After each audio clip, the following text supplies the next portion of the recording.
เป็นคนที่ผมท้อบ่อยมากร้องไห้บ่อยมากแบบรู้สึกว่าล้มเหลวก็บ่อยนะ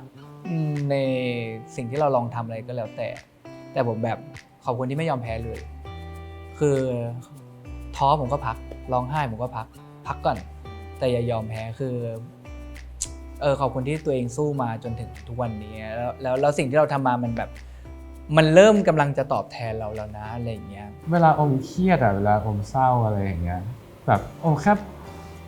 พูดกับตัวเองว่าแบบช่างแม่งมันเป็นอะไรที่มันดูง่ายๆแต่มันใช้ได้จริงช่างแม่งปัญหาไม่ได้อยู่กับเราตลอดไป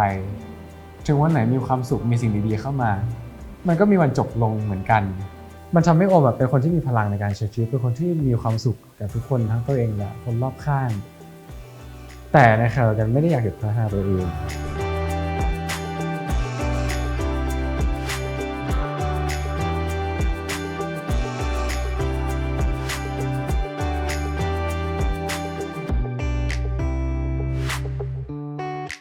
รู้สึกว่าที่นี่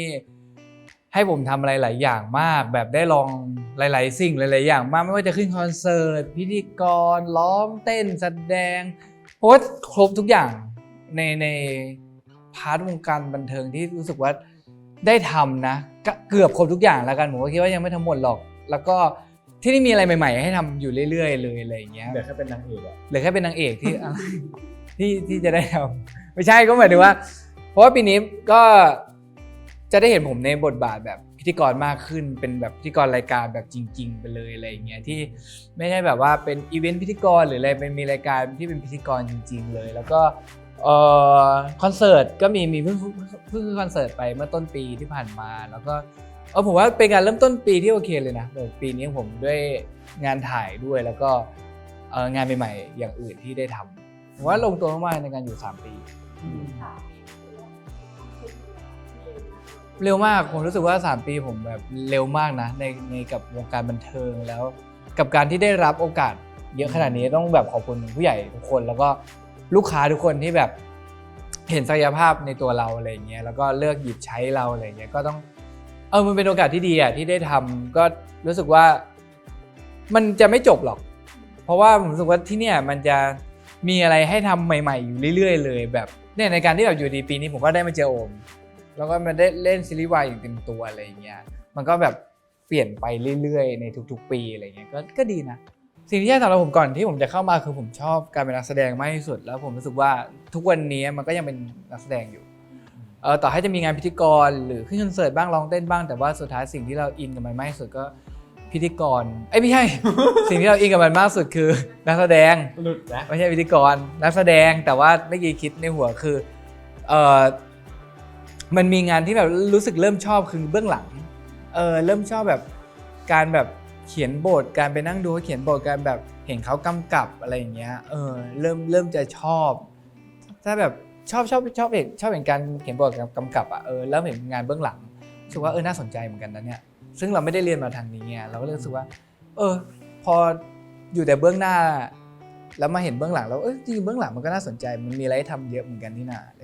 เป็นคนไดฟ์ชีวิตด้วยหนังพอสมควรเลยแบบหนังเรื่องนี้ดีช่วงนี้เราอินเรื่องนี้เราก็จะไดฟ์ชีวิตแบบด้วยหนังเรื่องนี้ด้วยความคิดแบบหนังเรื่องนี้มาถึงเราอินเรื่องนี้เราก็จะไดฟ์แบบหนังเรื่องนี้ที่เราอินอยู่ณปัจจุบันอะไรอย่างเงี้ยก็เลยเฮ้ยดีจังเลยที่เรามีอินสปายแบบนั้นอะถ้าวันหนึ่งเรามีโอกาสได้เป็นคนนั้นล่ะเป็นคนที่หมายถึงว่าสมมุติเราอยู่นี่ใช่ไหมเรามองนี่แล้วถ้าเราเป็นคนนี้ล่ะแล้วมีคนมองเราอยู่อะมันคงจะดีมากเลยนะในการแบบเป็นอินสปายให้ใครหลายๆคนได้อะไรเงี้ยก็รู้สึกว่าเฮ้ยถ้ามันมีโอกาสได้ทำก็อยากลองไม่รู้ว่าจะทำได้ดีไหมไม่รู้จะชอบมันมากขนาดไหนแต่ถ้ามีโอกาสก็อยากลองทำพอได้ลองทำก็รู้สึกว่าชอบ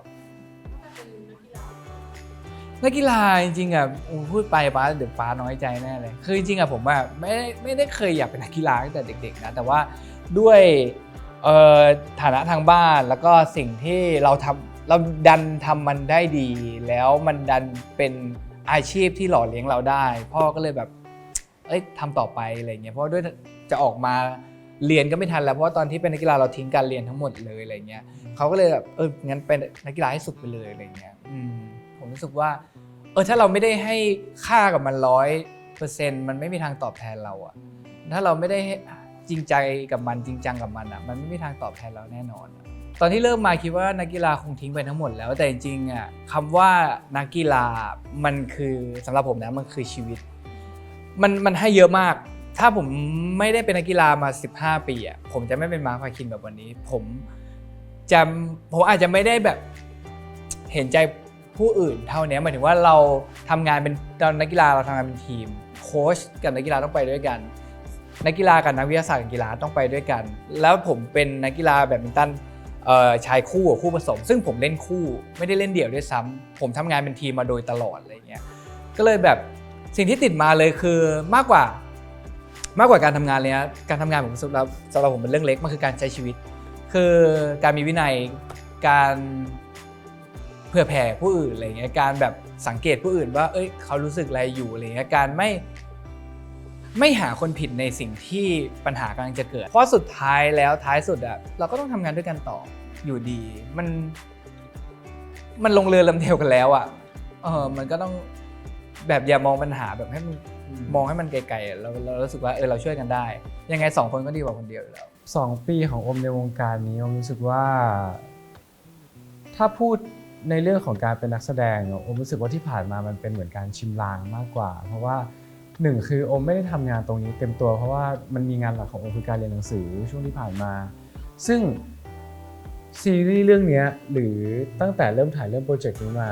มันคือช่วงที่อมเรียนจบพอดีซึ่งอมรู้สึกว่าเป็นจังหวะที่ค่อนข้างพอดีนะเพราะว่าก่อนหน้านี้อมไม่ได้มีโปรเจกต์ใหญ่ที่ต้องใช้เวลากับมันให้เต็มที่อมเลยมีเวลา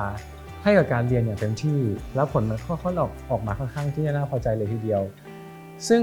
พอเรียนจบแล้วเราก็มีงานอันนี้ทำต่อเลยถามว่ามันเป็นยังไงอมรู้สึกว่ามันตั้งแต่เริ่มทำงานมามากกว่ามันทำให้อมโตขึ้นอยู่แล้วมากกว่าคนอื่นเพราะอมมี2จ็อบทั้งเรียนกับนักแสดงแต่ว่าตอนนี้อมเป็นนักแสดงอย่างเดียวคือมันเป็นถึงเวลาที่เราต้องแบบ take it serious ได้แล้วอมรู้สึกว่าถ้าอมยังไม่รู้สึกว่าตัวเองเป็นนักแสดงที่ดีเพราะว่าเหมือนอมก็ได้เจออะไรหลายๆคนแล้วแบบอะไรหลายๆอย่างมันก็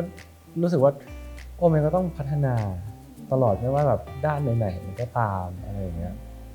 อมรู้สึกว่ามันไม่มีแบบใครที่มันจะหยุดโตได้นะอมรู้สึกว่าเพราะสมมติคนยูเป็นคนที่เก่งที่สุดถ้ายูหยุดอยู่ตรงนั้นมันก็มีคนเก่งกว่ายูอยู่แล้วอะแล้วมันมีประโยคนึงอะที่เหมือนโอมเคยสตรั๊กเกิลกับการที่อยากเป็นคนที่เก่งที่สุดเลยจนวันหนึ่งอะพี่มาร์คบอกว่าแค่เป็นมึงในเวอร์ชันที่ดีที่สุดก็พอแล้วโอมรู้สึกว่าอันนั้นมันทำให้โอมอะ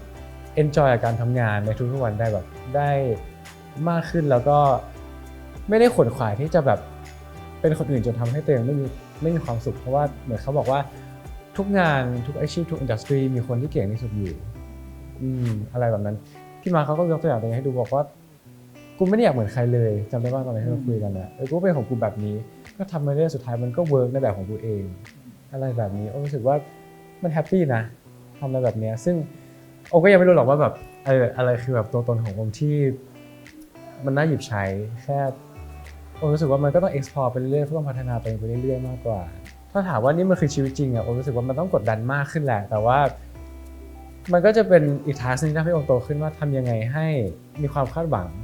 แต่ว่าไม่เครียดไม่ได้กดดันเพราะว่าความกดดันเองโอเคย experience มาตอนเรียนแล้วว่าแบบมันทำให้โอแบบไม่มีแรงเรียนหนังสือทำให้คิดงานไม่ออกทำให้สุขภาพจิตไม่ดีอะไรแบบรอบตัวมันก็แย่หมดจากการกดดันตัวเองซึ่งนั่นแหละมันก็เป็นอีกทางนึงที่ผมต้องแบบปลดล็อกตัวเองให้ได้นะผมคิดว่ามันถึงจะมีความสุขแล้วแบบมันเป็นการใช้ชีวิตที่ sustainable มากกว่าไม่ว่าจะทำงานอะไรก็ตามแล้วไม่ใช่งานตรงนี้ของโอมเยอะเลยนะผมว่าได้อย่างมันเสียอย่างทุกอย่างอยู่แล้วไม่เกี่ยวกับอาชีพนี้นะหมายถึงว่าทุกอาชีพมันได้อย่างเสียอย่างหมดเวลาเราได้อะไรมาเราจะเสียอะไรบางอย่างอยู่แล้วอะไรเงี้ยสมมติว่าสิ่งที่ผมเสียคือเวลาที่ให้กับครอบครัวคือผมจริงๆผมเป็นคนติดครอบครัวมากอยู่กับบ้านอยู่กับหมาอยู่กับหลานอยู่กับป้าแม่อะไรเงี้ยเล่นกับแกบ่อยอะไรเงี้ยแต่พอมาทำงานเนี้ยผมรู้สึกว่าผมออกมาอยู่คนเดียวและผมต้องรับผิดชอบตัวเองเพียงคนเดียวณที่แห่งนี้อะไรเงี้ยมันเหมือนเรากำลังออกมาหาความสำเร็จเพื่อไปฝากเขาอะเพราะว่าสิ่งเหล่านั้นที่มันหล่นหายไปคือการ เอาใจใส่กับครอบครัวของเราเองอะไรเงี้ยซึ่งที่บ้านเข้าใจมากป้าเข้าใจมากว่านี่คือสิ่งมันต้องแลกอะไรเงี้ยนะช่วงชีวิตหนึ่งที่มันต้องสูญเสียไปอะไรเงี้ยมันเป็นสิ่งที่มันก็แอบเศร้านะเวลาต้องมาอยู่คนเดียวอ่ะแต่มันไม่ได้รู้สึกโดดเดี่ยวนะคือผมรู้สึกว่าที่บ้านผมอ่ะมันอบอุ่นมากแล้วผมจะกลับไปเมื่อไหร่ก็ได้แล้วผมจะโทรเมื่อไหร่ก็ได้เหนื่อยแค่ไหนเขาก็จะรับผมเหนื่อยแค่ไหนเขาก็กลับบ้านไปทำตัวเป็นมาร์ค9 ขวบ10 ขวบที่อยู่บ้านไม่ทำอะไรผมรู้สึกว่าผมหายแล้วอะไรเงี้ยก็เลยไม่รู้สึกเด็ดเดี่ยวไม่รู้สึกโดดเดี่ยวเลยแต่รู้สึกเด็ดเดี่ยวขึ้นในการมาอยู่คนเดียวรู้สึกต้องเด็ดขาดรู้สึกว่าสิ่งที่เราต้องตัดสินใจและจะเอาต้องเอาให้จริงต้องทำให้จริงอะไรอย่างเงี้ยเพราะว่าถอยไม่ได้เลือกแล้วมันแบบเราแลกมาเยอะแล้วอะเราจะแบบเล่นๆมันก็ไม่ตอบแทนเราอะไม่เอาจริงเอาจังกับมันไม่มีทางให้อะไรกลับมากับเราแน่นอนทุกครั้งที่กลับบ้านไปไม่เคยรู้สึกว่าเป็นคนแปลกหน้าเลยเหมือนรู้สึกว่าเดินออกมาจากบ้านเมื่อวานด้วยซ้ำการกลับบ้านไปเหมือนเดิมมันอาจจะมีบางเรื่องบ้างที่เราหล่นหายไปแบบเฮ้ยพี่สาวทั้งสาวเขาจะเล่าให้เราฟังตลอดนี่นั่นแบบเล่าให้เราฟังตลอดว่าอาทิตย์นี้แม่ทำอย่างนี้ตลกนะแบบว่าแม่ไม่เจอสิ่งนี้มาตลกดีนะอะไรอย่างเงี้ยเราอาจจะเป็นคนสุดท้ายที่ต้องรับรู้เรื่องนี้ทั้งที่เมื่อก่อนเราต้องรับรู้พร้อมกันแต่มันเป็นแบบเราเป็นคนสุดท้ายสินะที่รับรู้เรื่องนี้แต่เขาไม่เคยเมินเฉยให้เราไม่รับรู้อะเขาพยายามอัปเดตกับเราตลอดอะไรเงี้ยซึ่งก็ไม่เคยรู้สึกว่า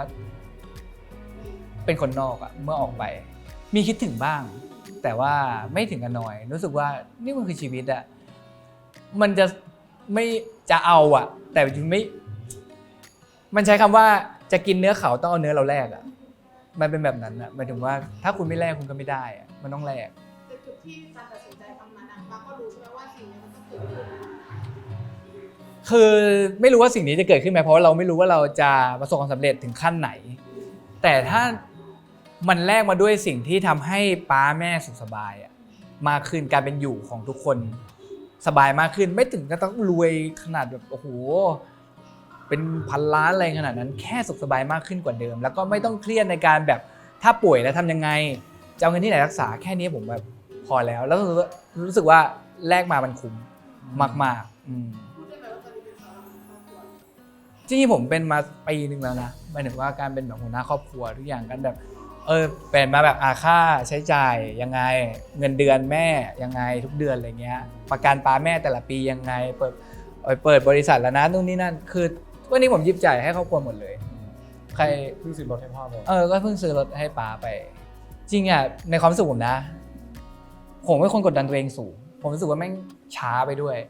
จริงๆอะผมเคยความภูมิใจแรกเลยนะคือตอนนั้นผมตีแบดได้เงินก้อนนึงประมาณแบบกี่แสนไม่รู้แล้วผมก็ให้ป้าหมดเลยเพื่อเอาไปรีโนเวทบ้านเพื่อให้การเป็นอยู่เราดีขึ้นคือสมมติตอนนั้นอายุประมาณ18มั้งการ18แล้วแบบรู้สึกว่าได้เงินแสนแล้วแบบโหให้หมดเลยอะเอาไป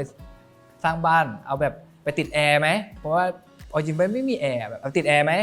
เอาแบบว่าซื้อรถอีกคันเพิ่มไหมว่าเราจะได้มีรถ2 คันแบบเผื่อมีแบบป้าไปทำงานแล้วถ้าใครเป็นอะไรขึ้นมาทำไงอะอันนี้ไหมอะไรเงี้ยก็รู้สึกว่าความภูมิใจมันเล็กๆน้อยๆมาตลอดแต่ว่าไอตอนที่ซื้อรถให้อ่ะผมรู้สึกว่ามันก็ดีใจที่ได้เห็นเขามีความสุขมันไม่ได้พราวในตัวเองในการแบบดูแลเขาได้หรือเว้ยแบบซื้อรถให้เลยนะเว้ยไม่มันแบบมันแค่รู้สึกว่าได้เห็นป้ายิ้มได้เห็นป้าแบบเช็ดรถนู่นนี่นั่นอินกับสิ่งที่เราชอบให้อะไรเงี้ยผมว่านั่นคือสิ่งที่ผมแบบรู้สึกว่าดีใจมากกว่าในการแบบพราวตัวเองผมไม่รู้สึกพราวตัวเองเลยขนาดนั้นผมก็รู้สึกเหมือนคนหนึ่งที่ก็ดิ้นรนอ่ะก็เหมือนทุกคนก็ต้องดิ้นรนเหมือนกันอะไรเงี้ยมันไม่ได้ไปพราวไปมากกว่าทุกคนเลยก็เด็กคนหนึ่งที่ดิ้นรนทุกอย่างเพื่อครอบครัวหลายๆคนก็ทำสำหรับโอมเองโอมไม่ได้มองว่ามันหล่นหายไปเพราะว่าทุกchoice ที่โอม made มันคือ decision ของโอมรู้อยู่แล้วว่าโอมอยากทำอะไรโอมไม่อยากทำอะไรแล้วถามว่ามันต้องแลกอะไรมันต้องแลกอยู่แล้วอย่างเช่นเรียนไปทำงานไปด้วยมันเหนื่อยคูณ2อยู่แล้วแต่ว่าถามว่าก็อยากทำอ่ะก็แค่อยากทำแล้วแค่รู้สึกว่าถ้าอยากทำอะไรแล้วก็ต้องทำให้มันดีที่สุดก็พอเหมือนตอนแรกที่บอกแม่ว่าจะมาเซ็นสัญญาแม่ก็บอกผมแค่คำเดียวว่าลูกคิดดีแล้วใช่ไหมลูกแบบการเรียนลูกจะไม่เสียใช่ไหมเพราะว่าแม่เป็นคนที่ค่อนข้างซีเรียสมากเรื่องการเรียนอะไรอย่างเงี้ยเพราะว่า เขาก็อยากให้ลูกเรียนจบก่อนอะไรอย่างเงี้ยโอมก็แค่รู้สึกว่ามันก็ต้องทำให้ดีให้ได้อะตอนนั้นโอมไม่รู้หรอกว่ามันต้องทำยังไงงานจะยุ่งแค่ไหนแค่โอมแค่บอกตัวเองว่าก็ทำได้แน่นอนรู้อยู่แล้วแม่โอมก็เขาเลี้ยงแบบถ้าลูกอยากทำอะไรลูกทำเลยแค่ทำหน้าที่ของตัวเองให้ดีก็พอแม่ไม่ได้ขออะไรเยอะเลยแค่ดูแลตัวเองให้ได้อย่าให้แม่เป็นห่วงอย่าเอาสิ่งที่ตัวเองเลือกมาเป็นข้ออ้างในการใช้ชีวิตโอมโชคดีที่พ่อแม่โอมาสอนให้ใช้ความคิดแบบโลจิกตั้งแต่เด็กตั้งแต่โอมเกิดมา23ปีอ่ะวันเกิดโอมสักปีโอมยังไม่เคยได้ของขวัญวันเกิดเลยเพราะว่าเขาก็ไม่ได้อยากให้ลูกแบบยึดติดวัตถุอะไรอย่างนั้นนะนึกออกไหมคือเขาให้ได้อยู่แล้วเขาแค่ไม่ซื้อให้แบบถ้าลูกอยากได้เลยลูกเก็บตังค์ซื้อเองมีครั้งหนึ่งที่โอมอยู่ม.4 แล้วโอมต้องอยากได้ iPad ไปเรียนหนังสือมากเพราะว่าโอมขี้เกียจแบกสมุดโอมขอแม่อยู่ประมาณ2 เดือนนะแม่ถึงจะซื้อให้แล้วต้องออกเงินตัวเองครึ่งหนึ่งด้วยแม่ถึงจะแบบโอเคที่จะซื้อให้เหมือนเขาโตมาในครอบครัวที่ไม่ได้สบายเหมือนพ่อแม่เขาไม่ได้ฐานะไม่ได้ดีเท่าพ่อแม่ผมอะไรอย่างเงี้ยเขาก็เลยเขาบอกผมตลอดว่าแบบชีวิตเราต้องใช้ให้เป็นนะทุกอย่างโอกาสมีอะไรให้รีบคว้าเราต้องใช้ชีวิตยังไงก็ได้ให้มันแบบอย่างน้อยมันเกิดประโยชน์สูงสุดทั้งกับตัวเองทั้งความสุขของตัวเองแล้วคนรอบข้างอะไรแบบนี้ซึ่งโอมก็เลยไม่เคยรู้สึก struggle กับการแบบใช้ชีวิตในแบบอะไรสักอย่างโอมไม่เคยเหมือนสิ่งที่เขาสอนนั้นมันทำให้โอมไม่เคยรู้สึกขาดว่าแบบโอมมีน้อยกว่าคนอื่นโอมมีเยอะกว่าคนอื่นหรือว่าชีวิตนี้โอมต้องการอะไรแค่โอมเป็นของโอมแบบนี้โอมเกิดมาในครอบครัวแบบนี้ที่หน้าตาแบบนี้ฐานะแบบนี้มีอะไรบ้างเหมือนมันทำให้โอมเชฟโอมให้เป็นคนที่สามารถมองเห็นความสุขได้จากเรื่องเล็กๆน้อยๆมองเห็นจุดดีได้จากจุดที่ตัวเองยืนอยู่ซึ่งโอมรู้สึกว่ามันเป็นอะไรที่ดีนะที่แบบมันไม่ได้ทำให้แบบเราหมดไฟในการใช้ชีวิตจากการดูถูกตัวเองหรือว่า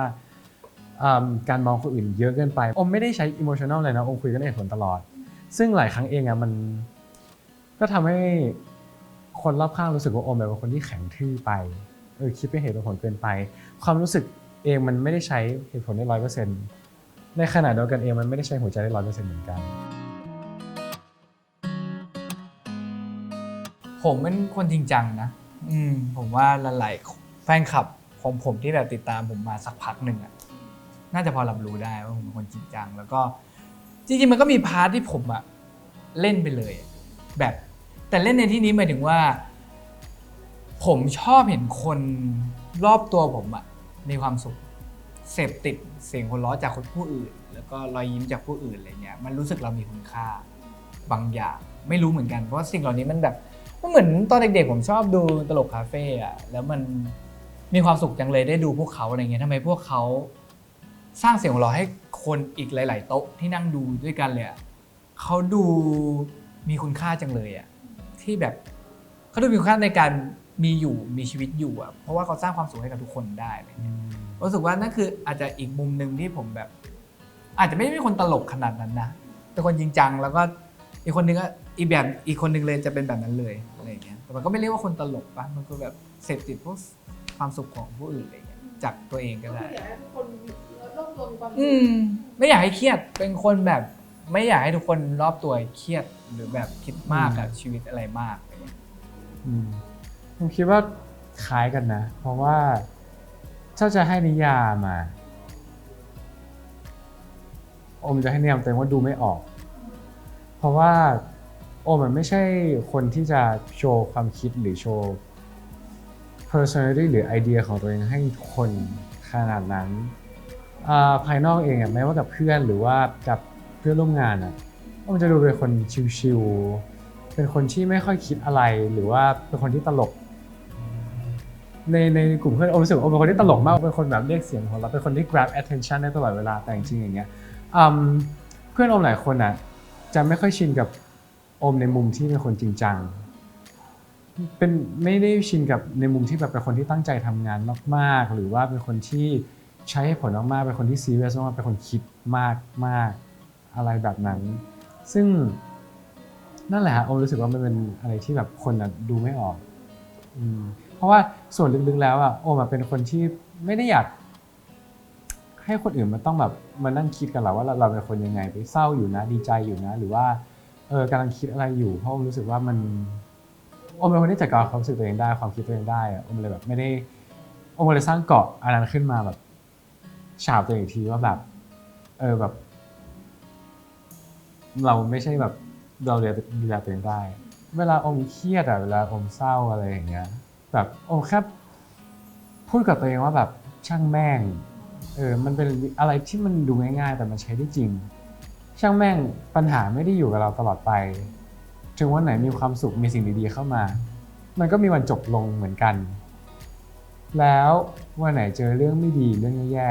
ๆมันมีจุดดีอยู่แล้วสมมุติอมเล่นซีรีส์แล้วโดนด่ามันก็เป็นจุดดีซะอีกที่อมจะได้รู้ว่าอมผิดตรงไหนอมควรพัฒนาตรงไหนอมไม่ควรหยุดตรงไหน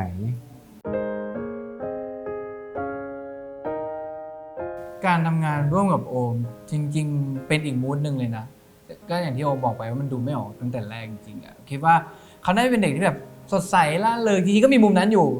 ที่เราเห็นอยู่ตลอด มีเยอะมีตลอดผมชอบ ในการแบบสดใสล่าเริงแต่อีกมุมหนึ่งที่เรามารู้ตอนหลังคือเขาเป็นคนจริงจังและเป็นคนแบบคิดมากแล้วก็เป็นคนแบบแคร์มากๆว่าคนรอบตัวจะคิดยังไงกับตัวเขาอะไรอย่างเงี้ยแบบว่าแคร์ลิ่งว่าจะทำให้คนอื่นเดือดร้อนเพราะเราอะไรอย่างเงี้ยก็จริงๆก็เป็นสิ่งหนึ่งที่ผมรู้สึกว่าดีนะหมายถึงว่าถ้ารู้ว่าตัวเองผิดหรือไม่ผิดไม่รู้อะแต่การแบบแสดงตัวออกมาว่าแบบเรารู้สึกไม่โอเคมันเป็นเพราะเราหรือเปล่าอะไรเงี้ยมันเป็นสิ่งที่ใจดีอะผมจริงๆทำงานผมง่ายมากแค่ให้ใจพอแบบตรงๆไม่ต้องแบบเรากำลังสร้างงานกันอะถ้าเราไม่รู้จักกันมากพออะงานที่สร้างไปมันจะแบบไม่ดีแน่นอนอะหมายถึงว่าเราก็ต้องเปิดใจให้กันแล้วก็มีอะไรก็พูดกันตรงๆอะไรเงี้ยแล้วก็หาจุดตรงกลางว่าสมมติว่าพี่ทำอย่างนี้ผมไม่โอเคนะผมทำอย่างนี้พี่ก็บอกกันตรงๆซึ่งไม่ได้หมายความว่าคุณไม่โอเคแล้วเราต้องปรับให้คุณเลยนะซึ่งเราแล้วยังไงถึงโอเคแต่ถ้ามันปรับมากไปอย่างนี้ผมไม่โอเคตรงนี้ไหมหมายถึงว่าผมเชื่อว่าถ้าเราแต่ตอนนี้ไม่ได้มีปัญหาอะไรอย่างเงี้ยนะแต่ผมเชื่อว่าถ้าวันหนึ่ง อย่าไปทะเลาะกัน เดี๋ยวไปเยอะมีปัญหาถ้าวันหนึ่งเรามีปัญหากันขึ้นมาจริงๆผมรู้สึกว่าเราจะคุยกันในเชิงนี้คือการทำงานร่วมกันผมรู้สึกว่าวันหนึ่งมันอาจจะมีปัญหาก็ได้มันไม่แน่ชัดหรอกแต่ว่าณวันที่เกิดปัญหาแล้วนั่นคือสิ่งที่สำคัญมากกว่าว่าเราสองคนแก้ไขปัญหาสิ่งนั้นยังไงเพราะว่าการทำงานโอ้โหพี่น้องยังทะเลาะกันได้เลยเกิดมาด้วยกันการมันทำงานร่วมกันมันแบบผมว่า สามีภรรยาทะเลาะกันได้ผมรู้สึกว่าเรื่องปกติมากที่แบบมันรู้สึกว่าเขาเป็นคนไม่หยุ่มหยิมอะซึ่งผมชอบนะมันรู้สึกว่าภายนอกถึงจะดูแบบเป็นคนล้านลาดูแบบไปเรื่อยอะไรเงี้ยแต่รู้สึกว่าพาร์ทของการทำงานเป็นคนที่แบบใจแล้วก็แมนเหมือนกันแบบมันคุยกันง่ายมากกว่ามันไม่ได้มีเหมือนหลายครั้งที่เราผ่านการทำงานมามันจะมีคนที่แบบพูดไม่หมดพูดไม่จริงเม็ดเยอะอะไรอย่างเงี้ยนะซึ่งผมรู้สึกว่าและพี่มาร์กไม่เป็นถ้าถามว่าจะทะเลาะกันอะถามว่าแบบเคยมีคนถามว่าแบบคิดว่าทำงานกับพี่มาร์กจะทะเลาะกันไหมก็ตอบไปอย่างเต็มปากเลยว่าคิดว่าไม่คิดว่ามีเหตุผลที่จะทะเลาะกันได้เลยนี่หรอป่ะเรื่องผิดใจมันอาจจะมีอยู่แล้วแต่คิดว่าคุยกันได้แน่นอนอย่างนั้นผมเชื่อว่าอย่างนั้นเราไม่มีอีโก้ซึ่งกันและกันแล้วเราไม่รู้สึกว่าเราต้องชิงดีชิงเด่นกันและกันนะว่าแค่นั้นก็พอแล้วการทำงานคู่แล้วเรามีเป้าหมายเดียวกันว่าเราจะเอาอะไรจากงานนี้ว่าเราจะเอาอะไรจากสิ่งนี้มันก็เลยรู้สึกว่าถ้ามันเป้าหมายเดียวกันเราถ้าเป้าหมายมันยังอยู่ที่เดียวกันอยู่เสมอนะไม่ว่าอะไรก็แล้วแต่เราจะปรับเข้าหากันเองถ้าเรายังมีเป้าหมายนั้นอยู่ในฐานะแบบพาร์ทเนอร์นี่หรอกว่ามันไม่มีเหตุผลที่เราต้องแบบอิจฉาเขากดหัวเขาหรือว่าหนึ่งคือมันทำให้เราเองไม่มีความสุขด้วยทั้งที่เขาอาจจะไม่อะไรกับเราเลยสองคือมันไม่ใช่บรรยากาศการทำงานที่ดีสำหรับผมนะแล้วผมรู้สึกว่าโตกับพี่มาร์คโตเกินกว่าจะเจอดีลกับเรื่องแบบไร้สาระเรื่องแบบอิโมชันนอลอะไรแบบนั้นแล้วเป็นสิ่งที่กดดันมากแล้วก็หลายคนผมเชื่อว่าคาดหวังแน่นอนจะบอกว่าไม่คาดหวังเป็นไปไม่ได้เพราะตัวผมเองทำงานผมก็คาดหวังในผลงาน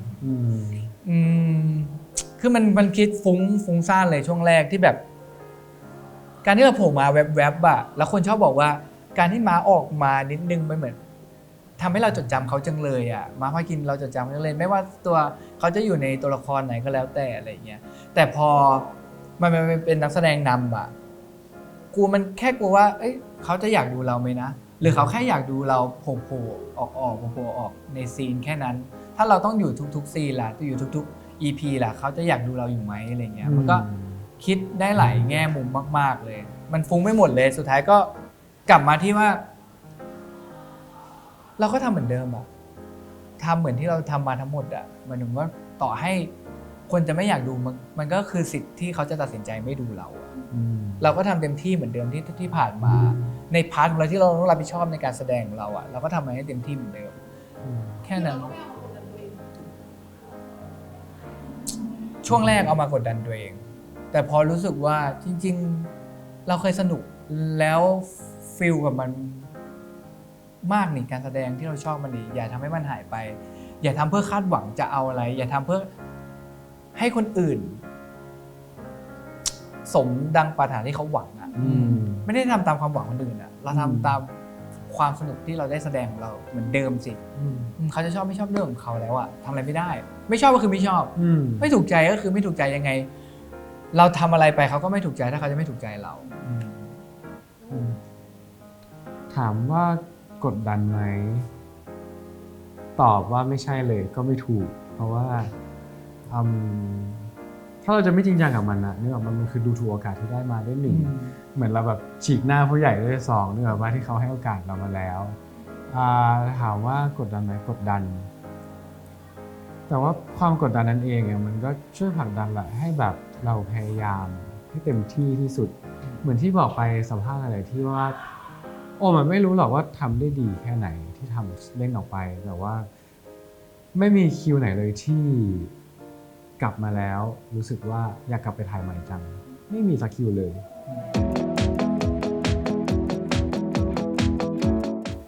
ผมคิดว่ามันชัดขึ้นนะผมรู้สึกว่าผมมองเป็นอะไรที่มันแบบ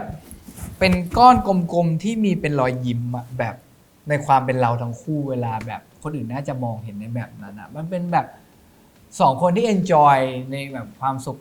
ในแบบสิ่งที่ตัวเองจะรู้สึกว่ามีความสุขอะไม่จำเป็นต้องเห็นเราคู่กันตลอดนะหมายถึงว่าเราสามารถจอยกับทุกสิ่งที่เราจะมีความสุขได้อะหมายถึงว่าอยากให้ม้าโอมเป็นแบบตัวแทนของรอยยิ้มนึกถึงเราแล้วมีแต่รอยยิ้มความสดใสความแบบเสียงหัวเราะหรือแบบความน่ารักอะไรก็ได้ ผมรู้สึกว่าผมอยากแทนตัวเองเป็นสิ่งนี้ของคู่เราได้แทนด้วยความสุขอะนี่แบบว่าโอมรู้สึกว่าเสน่ห์ของมาร์คโอมมันไม่ได้อยู่ที่วิชวลไม่ได้อยู่ที่ปัจจัยภายนอกมันคือความเป็นมาร์คกับโอมที่โอมรู้สึกว่าคนแบบนี้มันไม่ได้มีบ่อยๆแล้วแบบบังเอิญที่แบบเราสองคนที่เป็นคนเหมือนกันที่ไม่ได้มาอยู่ด้วยกันนี่หรอกเพราะโอมรู้สึกว่าคนที่ติดตามเราหรือว่าคนที่ชื่นชอบพวกเราจะได้ energy ที่ดีออกไปไม่ทางใดก็ทางหนึ่งเพราะว่า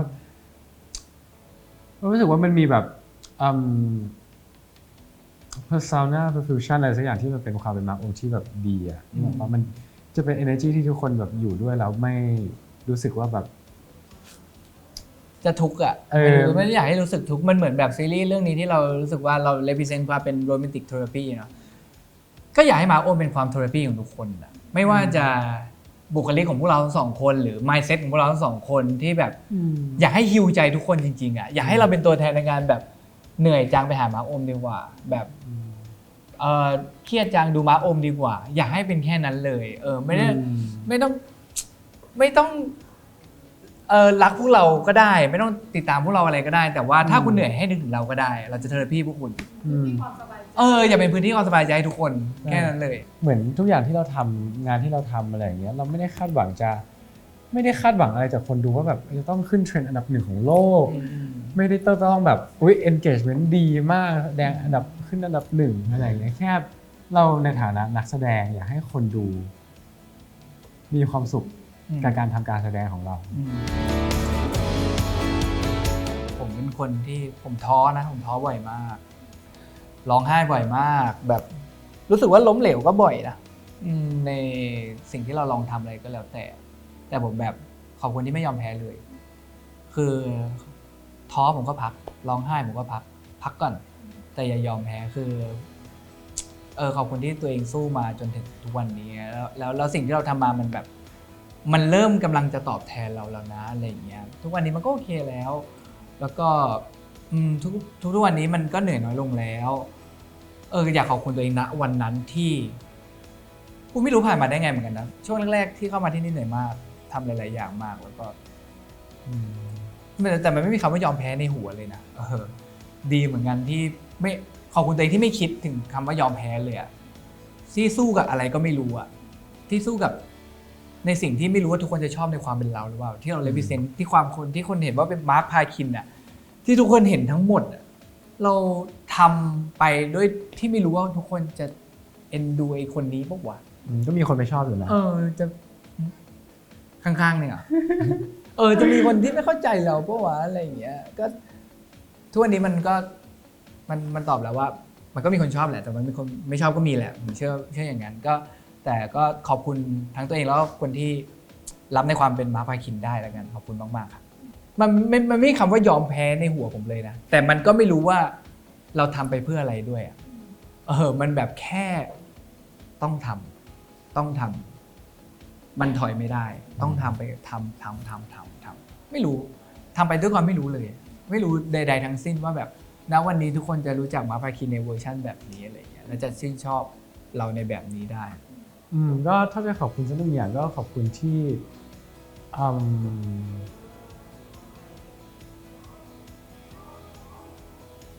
ที่อย่างน้อยเป็นคนที่เห็นเป็นคนที่มองโลกในแง่ดีแล้วเห็น possibility กับทุกอย่างในชีวิตตัวเองได้เพราะรู้สึกว่าสิ่งนี้มันดูเป็นสิ่งที่เบสิกนะแต่ไม่ใช่ทุกคนที่จะเก็ตว่าความรู้สึกนี้เป็นแบบไหนซึ่งมันทำให้โอมเป็นคนที่มีพลังในการใช้ชีวิตเป็นคนที่มีความสุขกับทุกคนทั้งตัวเองและคนรอบข้างแต่ในขณะเดียวกันไม่ได้อยากหยุดพัฒนาตัวเองได้เหมือนกันซึ่งโอมก็ไม่ได้อยู่ในจุดที่แบบต้องขอบคุณแบบตัวเองที่อดทนได้เพราะว่าชีวิตนี้โอมไม่ได้ achieve อะไรเยอะขนาดนั้นนึกออกปะก็ยังพูดไม่ได้แต่ไม่แน่ในอีกสัก3-4-5 ปีโอมจะเอาพูดใหม่ก็ได้ใครจะไปรู้